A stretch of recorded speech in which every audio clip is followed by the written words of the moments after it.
welcome to the first of our 14 videos about the letter to the Ephesians. This is a 2-minute introduction to the whole book.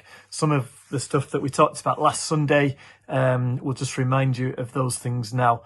The letter was written by the Apostle Paul in about 60 AD, and so about 3 decades after Jesus rose from the dead.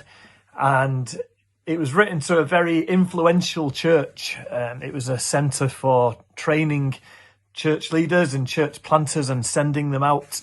So people like Apollos, who was a great preacher of the early church. They had women in leadership like Priscilla, who helped to train some of the leaders up.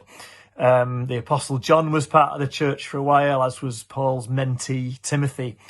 And like we said last week, in the same way that people travelled from all over the world to Ephesus, because it's a port city, and then were sent out, people came from all over where the Christians were to Ephesus to be trained and then to be sent out again.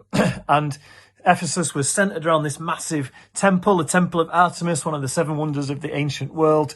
And but then Paul was preaching about a God who was the only God, who sent his son Jesus, and so he gets in trouble for this, and he gets put in prison for stirring up trouble. And he writes this letter from an Ephesian prison.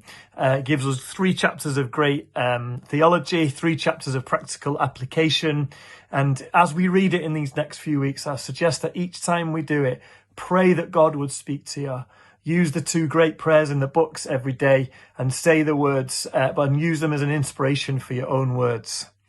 And I hope you enjoy reading through Ephesians together.